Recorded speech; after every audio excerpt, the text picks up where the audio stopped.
Well, shalom again. This is Daniel John Lee with Torah Restoration Ministries. The website is www.spiritandtorah.com. It is the 5th day of Sukkot, and I'm here at the Oregon Cave Resort. I just made a video where I showed what the environment looks like. It's an amazing place down here in southern Oregon. But Yah had told me to come to these Oregon caves, and he was going to show me some things.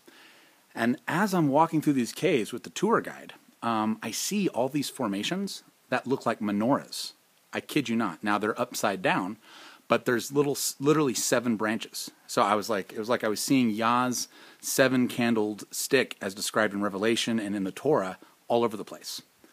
Then at one point there's all these like squiggly lines that look like ruins along the cavern, and the tour guide was explaining that these are signatures left by they're called vermaculations, and they're left by a flood. A major flood that actually carved this cave out. And all of a sudden I realized this cave was caused by the global flood, by Noah's flood that happened about 4,000 years ago. Now at one point the tour guide pointed out to the whole group a stalactite, and a stalactite is from the ceiling, a stalagmite is from the floor, because you might trip over it. I finally got that down. It's taken me a while.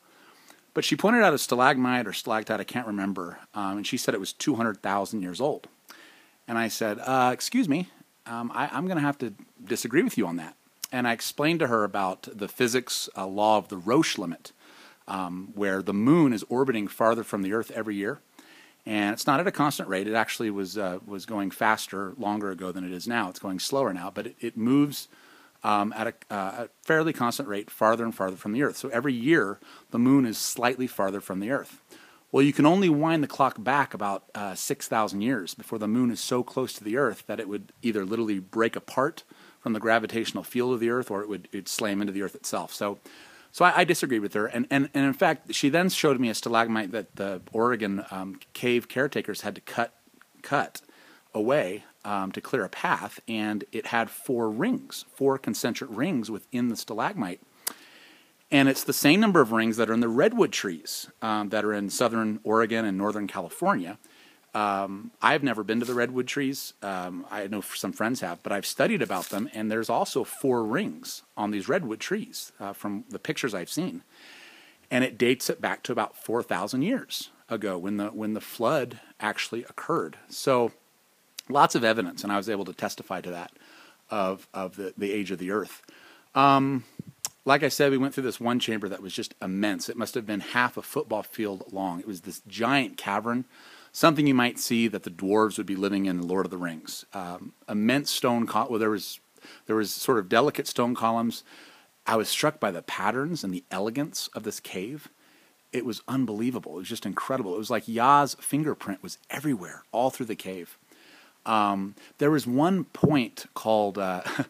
the part of the cave was actually named Paradise Lost, based off the book by John Milton that he wrote back in the 1600s, which is about the fall of Lucifer. But this point, you look up into this tall air shaft, and there are these stalagmites that have formed that literally, they're so delicate, they look like folds of fabric, like a robe. It's beautiful. There was another part called the belly of the whale. So I finally asked the tour guide, said, it sounds like someone either read John Milton or... it sounded biblical, these names for this cave that I was going through. And anyway, so we got through the entire tour. There was also this fungal material or something. Can't remember what it was, but if you shine UV light on it, it glows. It's luminescent, and then you shut the light off, and there's this glow. And she had forgotten to bring the UV light, but I don't know. I was so impacted by that cave tour that I think I might come back tomorrow for preparation day. And do another tour, and I asked if she could find her UV light, and she said she would by tomorrow. So I may come back here tomorrow morning and do another tour. There's a mountain that's right next to these caves. It's called Mount Elijah, and I want to hike that mountain because I feel like Yah's going to show me more things prophetically and having to do with the feast. But it's too late in the day now, and I have to go check into my my hotel. I'm staying in a treehouse hotel.